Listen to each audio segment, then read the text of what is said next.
When I first started seeing tufting in my Instagram feed, it made me wonder, why is this taking off now? You know, carpets or rug making has been around for thousands of years, right? China, India, Persia. I discovered over time that there was really three reasons. The first was that in the 2010s, some Chinese engineers started producing an affordable tufting gun. Then Tim Eade and other artists in the US and in the West started selling these tufting guns online. And the third thing was the pandemic. So lots of artists stuck at home looking for a weird new hobby. An interesting aspect of it is that there was these thousands of years of knowledge and craft that have largely been hidden or locked behind a barrier, a language barrier, and those processes are largely industrialized now, and the industrial tools they use aren't readily available to us. So we've seen this amazing movement of people sharing knowledge online with their duct taped based workarounds and solutions to make tufting work in the home and studio environment. All of that was the inspiration behind creating these 50 rugs that I've called magic carpets.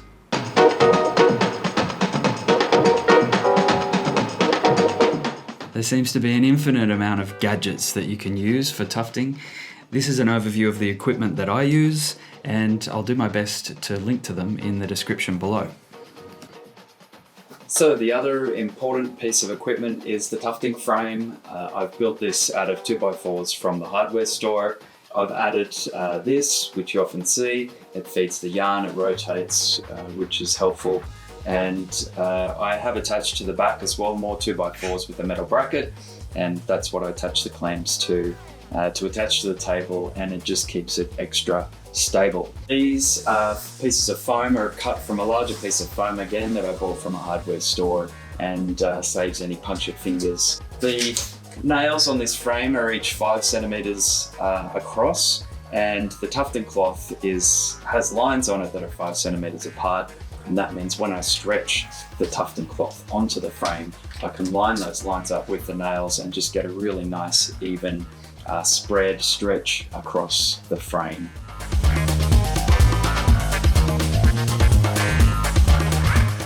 Now, this is a really important part of the process to get right.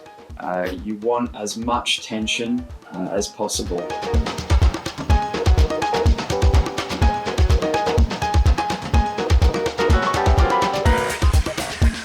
So the other important thing to mention is that you can get 100% cotton tufting cloths, you can get 100% polyester tufting cloths, and you can get something in between. I think this tufting cloth is 35% cotton and 65% polyester. Now, the more polyester that you have in the tufting cloth, the stronger, the more durable it will be, and really the better tension you can get out of it. So you've pulled the tufting cloth across the canvas as tight as you can, and there should be a bit of a tone to it. Tufting for a couple of hours, it'll start to give a little bit again, and I will stop at that point and remove the foam, tighten it again, and you always want that tension. You want as much tension as possible when you're tufting your rug.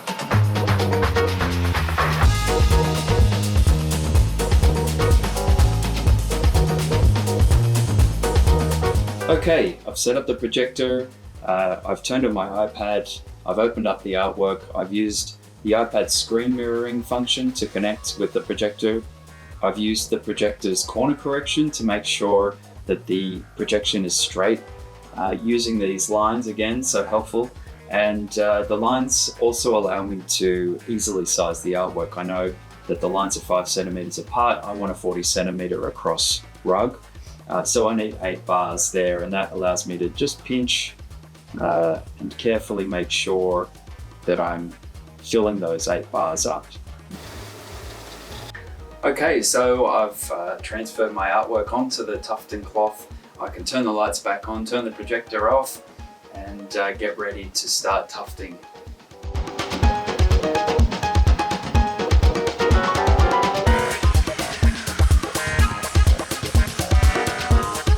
This is the AK1. It's the tufting gun that I started out with. It's probably the most common tufting gun for beginners. After a couple of months, I upgraded to the AK5. The biggest benefit of the AK5 is that it's just much quieter.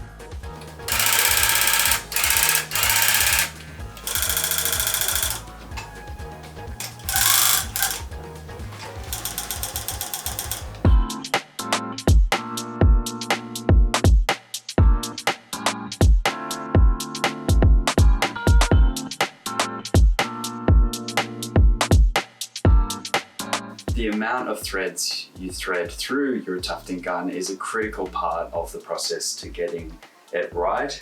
I've been using 3 strands of thread, and I know the tufting studio in Tokyo, where I sourced this yarn from, threads 5 strands through, which was really surprising to me because all of the YouTube videos I've been watching, they would only thread 1 or 2 threads through their tufting gun because it was much thicker yarn. And if the yarn isn't thick enough, if you don't have enough threads, it's not going to bind properly to the canvas, and it's going to create all kinds of problems for you. So through a bit of experimentation, work out based on the kind of yarn you're sourcing, how many threads you need to thread through. Another important adjustment you can make is how closely you tuft your lines together. So I'm using 3 threads of this thin yarn, and that means that I need to leave very little gap between each tufted line I make. So for my rugs, I'll always start with the eyes. I like the yarn length of my eyes to be shorter than the rest of the rug. So what that means is I tuft just the eyes, I flip the tufting frame over, shave those back before setting it up again, and then tufting the rest of the rug.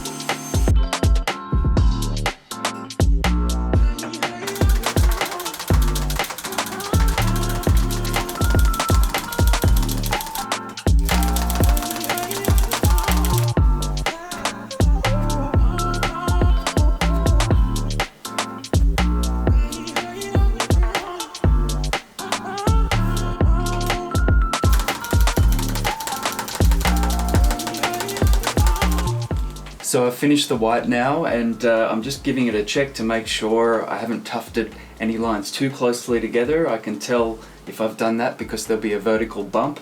Conversely, if I haven't tufted lines close enough together, there'll be a bit of a dip, a vertical dip.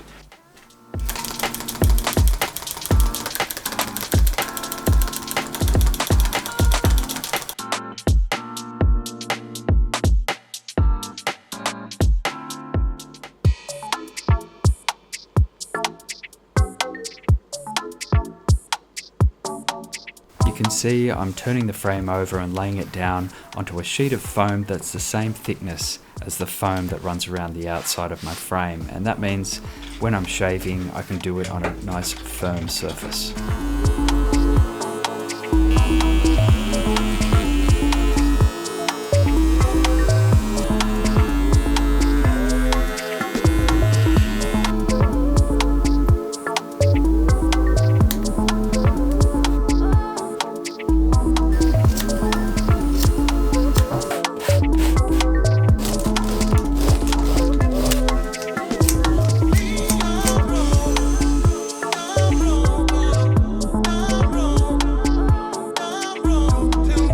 So I'm happy now with the finish on the top of the rug, and now I'm going to flip it over and put some latex on the back, and that's going to hold all of the yarn in place and give some strength and some rigidity to the back of the rug.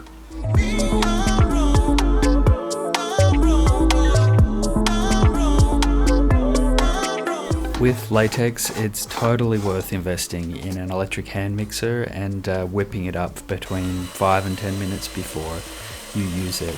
And the second piece of advice would be to use a lot, don't be shy.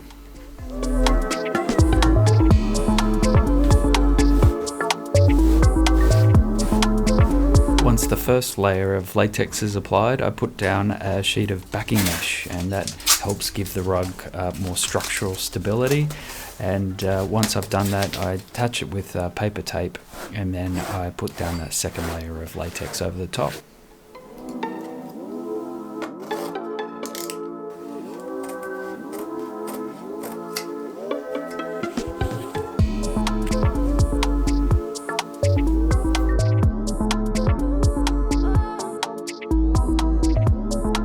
I'm applying felt to the back of my rugs. I bought rolls of this felt in bulk from a supplier called Sunfelt.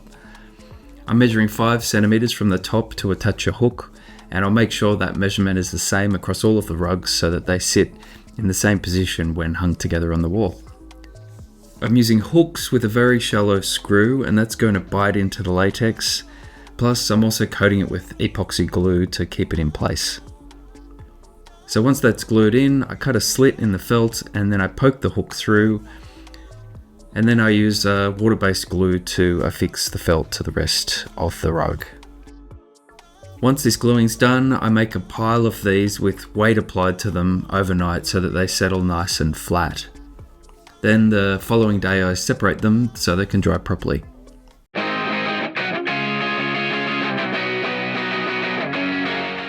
I had the stencil laser cut out of a piece of acrylic, and that gave me a nice firm stencil to work with. I could apply weight to that, press it down on the felt, all for the benefit of getting as clean as edge as possible when using the spray paint.